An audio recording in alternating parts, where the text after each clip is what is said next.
Okay, I promised you we would, let's just burn through this because I promised you we would get through PC1, Professional Course Lesson 1, from Pathway to Ascension as it's given in Volume 1, or if you have the booklet version of that, we'll try and get through all that material within the hour. So we've got a good start here, talking about overrun, underrun.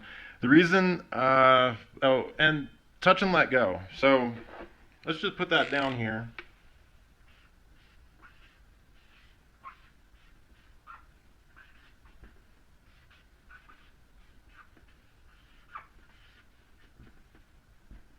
Let's put that down here because this is our second major process that we were just talking about. And one of the reasons we practice this deliberate, self-determined, repetitive touch and let go cycle is because so much of the activity in our lives becomes automated and reactive. So if we touch a hot surface, the reflex to pull away, to retract or withdraw, it's generally not self-determined.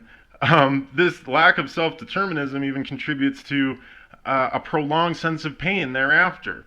And that's not to say that we're trying to perform, some kind of mental healing here, but believe it or not, a lot of the way an individual thinks, their realizations, the way in which they carry themselves, it can actually help make things sustain much longer than, for example, the pain from an immediate injury. It can make it sustain much longer, and this has been, well studied and documented by all kinds of sciences and field reports for centuries. So that's nothing new. But the systematic technique for handling this can be used in everyday life. We call it touchback, and by this we mean basically, if something happens to you out of your determination, you duplicate the action that almost hurt you basically on your own determination. That doesn't mean actually putting yourself back into the circumstances of, for example, if you hit yourself against the surface,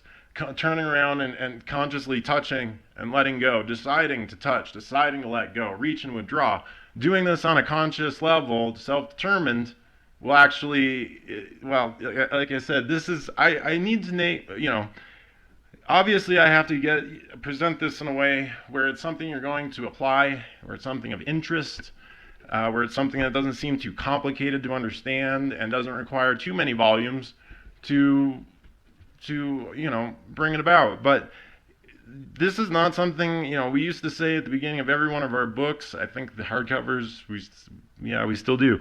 So, don't take this on faith. Do it. It's not going to put you in any kind of situation. You've got nothing to lose by doing it, but you have to actually do it. You got to actually practice this stuff, or it's not going to do anything for you.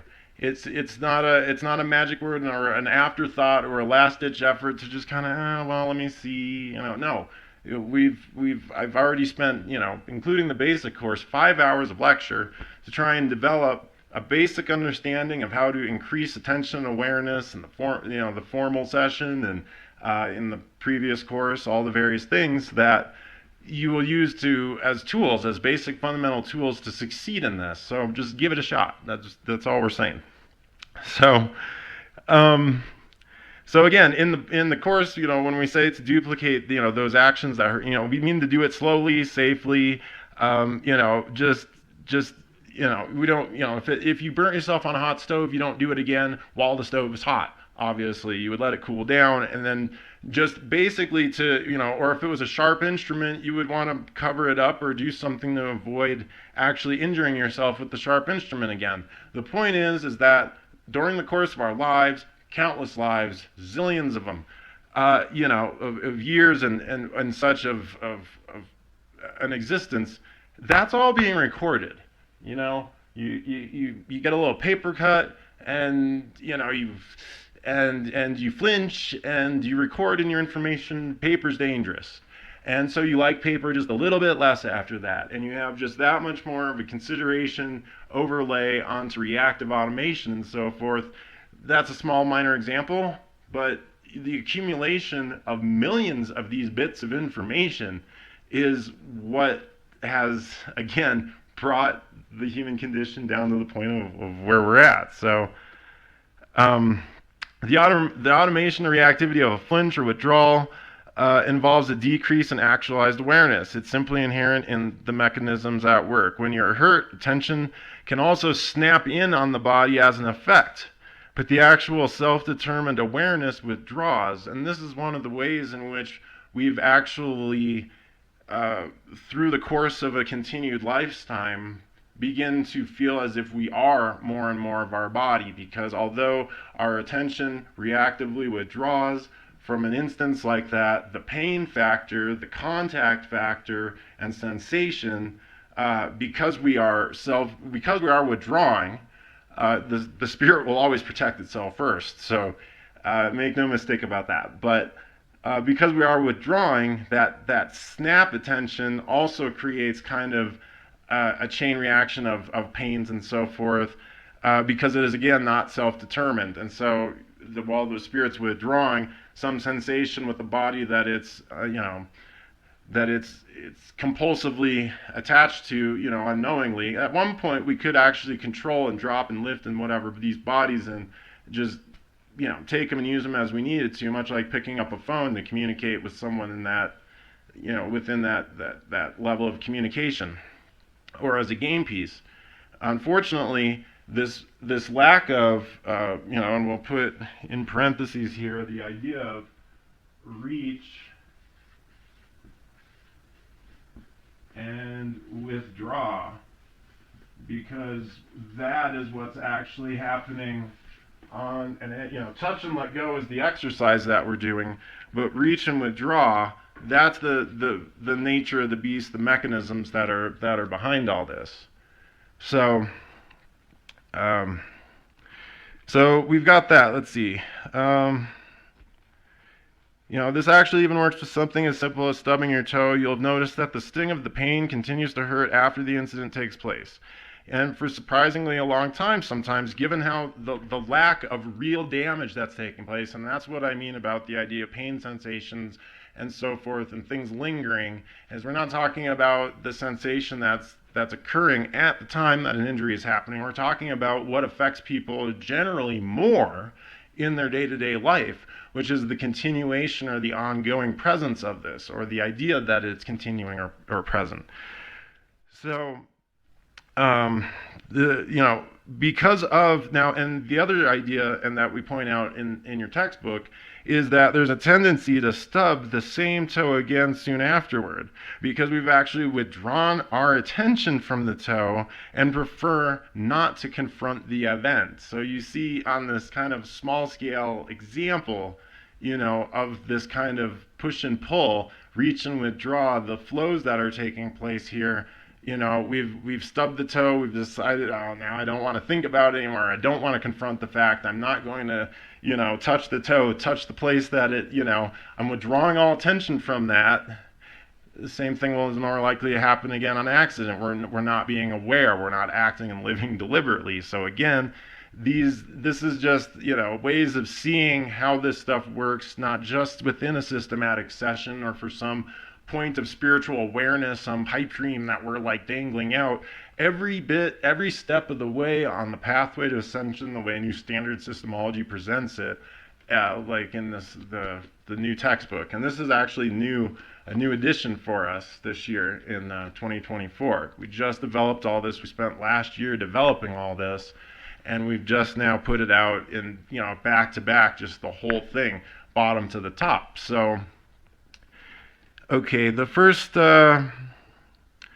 short answer to this mystery and most aspects of defragmentation in general is awareness. An application of the touchback is the above example would be to self-determine moving your foot slowly to lightly contact the surface you would hit again. The first time, the sharpness of the restimulation brings out to mind the original incident itself.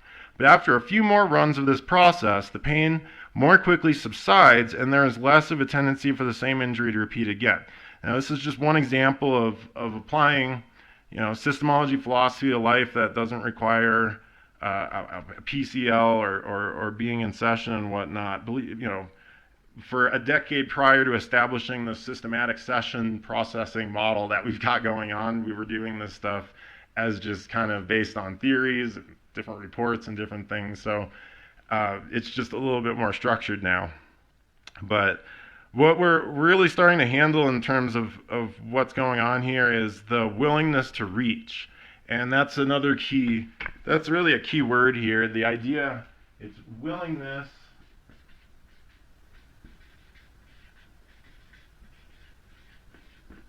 to reach. And that's a key component here, because that's what we've been really talking about all the time.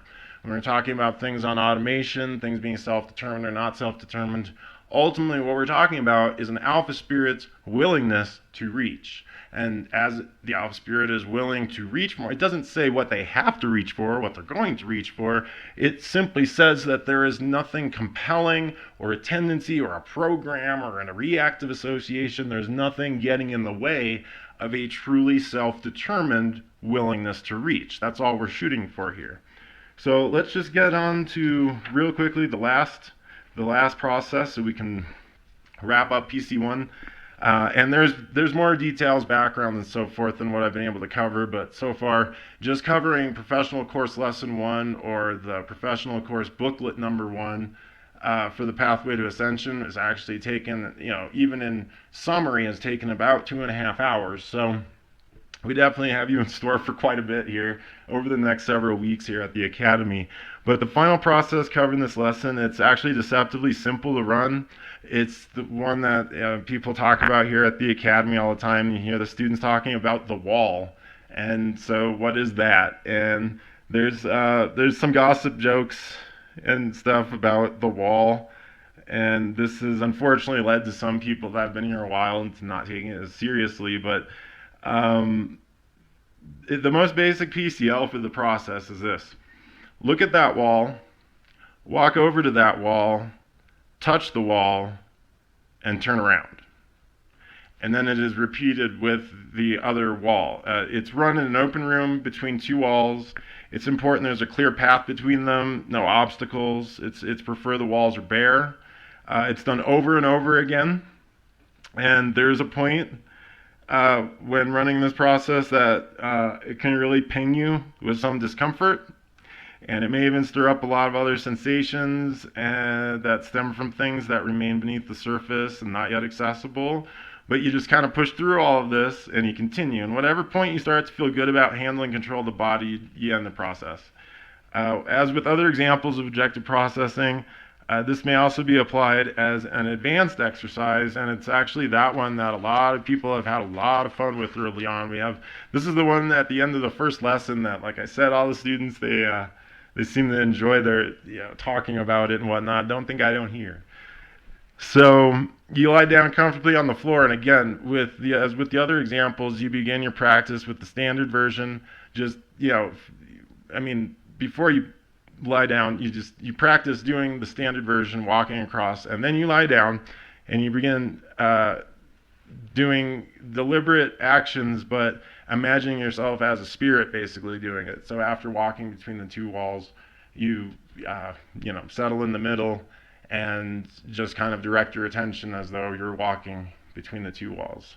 And that's all the instruction that's given for that at this juncture, because again, we're not really concerned about imaginative, overlay or any of the kind of, how the perception is actually being perceived. But you might just find, if you practice just the few exercises given in Professional Course 1 and, do them to their endpoints and practice them repetitively to higher and higher endpoints with each one. Practice doing the advanced versions. Even within the very first Professional Course lesson, you might just be surprised by what you can see. So thank you. That will be the end of the Professional Course lesson number 1, and tomorrow we will take up Professional Course lesson number 2.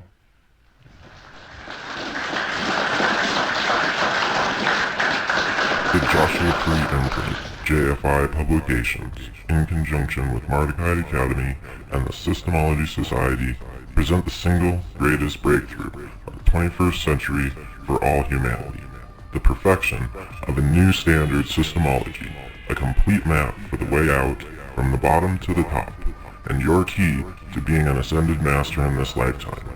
Everything you need is contained in 3 progressive self-guiding courses: the Fundamentals of Systemology Basic Course, the Pathway to Ascension Professional Course, and the Keys to the Kingdom Advanced Training Course. And each should be studied and applied in their intended sequence and order as displayed in this video.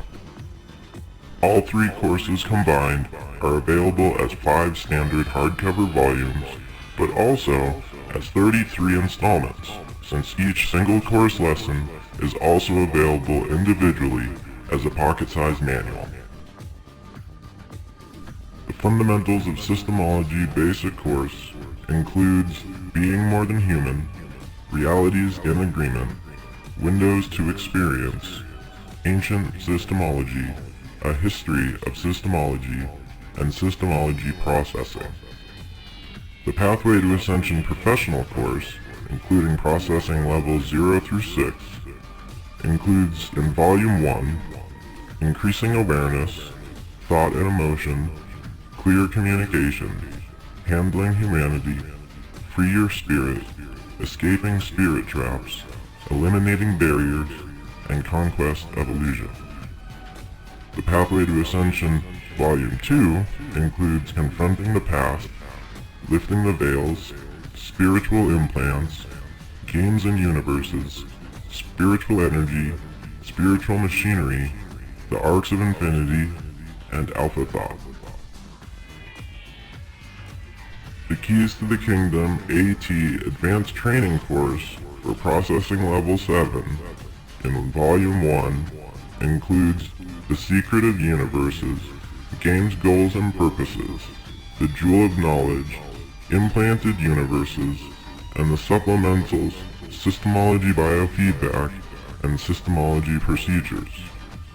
The Keys to the Kingdom AT Advanced Training Course for Processing Level 8 in Volume 2 includes Entities and Fragments, Spiritual Perception, Mastering Ascension, Advancing Systemology, and the AT Supplement Systemology Piloting. All titles are available from your favorite bookseller. Explore new standard systemology today, and may you never be the same.